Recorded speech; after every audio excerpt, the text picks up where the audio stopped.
आणि मग तुमच्या इथे काही नमाज पढणारे लोक सुद्धा त्यांचे दलाल आहेत, काही लोक दलाल आहेत। या ठिकाणी परवानगी मिळू नये। बाबांनो 2014ला रामदासकर यांनी गद्दारी केली आणि त्यावेळेस त्या ठिकाणी गीते साहेब शिवसेना पक्षप्रमुख त्या ठिकाणी उमेदवारी दिली आणि त्यावेळेसच रामदासकर म्हणे पोरांनी गद्दारी केली, तेव्हा त्या ठिकाणी गीते साहेब निवडून आले आणि देशात केंद्रीय मंत्री झाले। का रामदासकर सोबत नव्हता आणि मग आता 2019ला रामदासकर सोबत होता, योगेश कदम सोबत होता, गीते साहेब पडले। आता तो रामदासकर आणि योगेश कदम तटकर सुनील तटकरच्या सोबत आहे। आता सुनील तटकर हे पण त्या ठिकाणी पडणार आहे। कधी सोबत घेतली की माणसं पडली आणि म्हणून ह्यांच्या अशी वाईट माणसं राजकारणात सातत्यानं शिवसेना प्रमुखांच्या कुटुंबावरती बोलणं, चारित्र्यावरती बोलणं, याच्यावर बोल त्याच्यावर बोल। मुस्लिम समाज या ठिकाणी आता नुकताच नमाज आता रमजान महिना झाला ना, ईद बी झाली, किती जणांनी उपवास धरला होता? हात वर करा बघू दे, हात वर करा बघू दे। एक सगळ्यांनी नमाज उपवास झाला, रमजान त्या ठिकाणी उपवास झाला, पवित्र महिन्यामध्ये सगळं कुराण बिराण पठण केलं। कुठं उन्हाळ्यामध्ये आंबा बिंबा दिसत होता का खायला का दुपारच्या आले नाही का उपवास होता। पण नमाजावरती या ठिकाणी बोलणारा एखादा वाईट माणूस असेल, आजानावरती एखादा वाईट बोलणं असेल तर त्याला तुम्ही पण घरात घ्याल का? कुणी कुणाच्या धर्मात जन्माला येणं, मुसलमान म्हणून मुसलमानच्या जन्माला येणं हे कोण काय ठरवून येतो? आणि मग कुणाच्या धर्मावरती कुणाच्या वाईट बोलत असेल तर त्याला घरात घ्यायचं का? आणि मग तुमच्या इथे काही नमाज पढणारे लोक सुद्धा त्यांचे दलाल आहेत, काही लोक दलाल आहेत। या ठिकाणी परवानगी मिळू नये आणि म्हणून ते दलाल त्या ठिकाणी त्यांना सुद्धा नमाज कधी हात होणार नाही। याच रामदास कदमनी एका स्टेजवरती नमाजावरती आणि आजानावरती बोलला का नाही?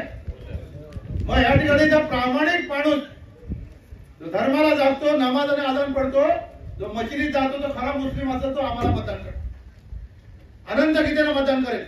आणि जो नमाज आणि आजान पडत नाही तो रामदास कर्माकडे आहे, शिवेरड्या रामदास कर्माकडे काय रे बाबा, काय चूक आहे का मुस्लिम आहे? आणि मग अशी लोकांची दलाल, अहो कष्टाने केलेले पैसे त्याच्यामध्ये कधी हजम होत नाही। हे रामदास कर्माचा तटकरीचा पापाचा पैसा घेऊन कुणाला हजम होणार आहे? त्यांचे घरचे खळखळ लागले की समजायचा रामदास कर्म ओरडतोय आपल्या, त्यांचा घसा खळखळ लागला की समजायचा तटकरी आलाय पलीकडनं 70,000 कोटी घेऊन। आणि हे सगळ्या ठिकाणी आपण त्याच्यामध्ये एक या ठिकाणी कार्यक्रम त्याचा पाहिला। आमच्याकडे खेळला धरणं बांधली, धरण 14 कोटीची प्रशासकीय मान्यता आणि 150 कोटी रुपये खर्च, 150 कोटी रुपये खर्च, त्याच्या पुढे पण पाणी नाही, अलीकडे पण पाणी। हे पैसे सगळे यांच्याकडे गेले, त्याचा निवडणुकीत दिसत आहे। आणि मग मोदीने 70,000 कोटीचा घोटाळा काढलाय। त्या 70,000 कोटी मध्ये आम्ही जरा चर्चा करत बसलो की त्याच्यामध्ये 70,000 कोटीच्या घोटाळ्यामध्ये तटकरेंचं वय किती? तर वय तटकरेंचं वय सुद्धा अजून 70 झालं नाही, अजून गडी 70च्या आतच आहे। मी या ठिकाणी चर्चा केली जरा बँकिंग क्षेत्रात राष्ट्रवादी काँग्रेसच्या अध्यक्षाला विचारलं, हो तुमची दापोली अर्बन बँक आहे जेव्हा तुमच्या बँकेचं वर्ष किती झालं? त्यांनी सांगितलं 60 वर्ष झाली बँकेला। बरं तुमच्या ठेवी किती? तर त्यांनी सांगितलं 450 कोटी। किती वर्षात? 60 वर्षामध्ये दापोली अर्बन बँकेच्या 450 कोटीच्या ठेवी। इथे रत्नागिरी जिल्हा बँक आहे, रायगड जिल्हा बँक आहे, सिंधुदुर्ग जिल्हा बँक आहे, या तिन्ही जिल्ह्यामध्ये कोकणामध्ये पतसंस्था आहेत, इतर बँका असतील, त्यांच्या सगळ्यांच्या मिळून 25 ते 30,000 कोटीच्या पण बॅलन्स आहेत, ठेवी नाही। परंतु एकट्या तटकरेकडे 70,000 कोटी आहे। तटकरे वय 70 नाही, पण आता 30 जिल्ह्यात जेवढा पैसा नाही एवढा लुबाडलेला पैसा 70,000 कोटी त्याच्यामध्ये।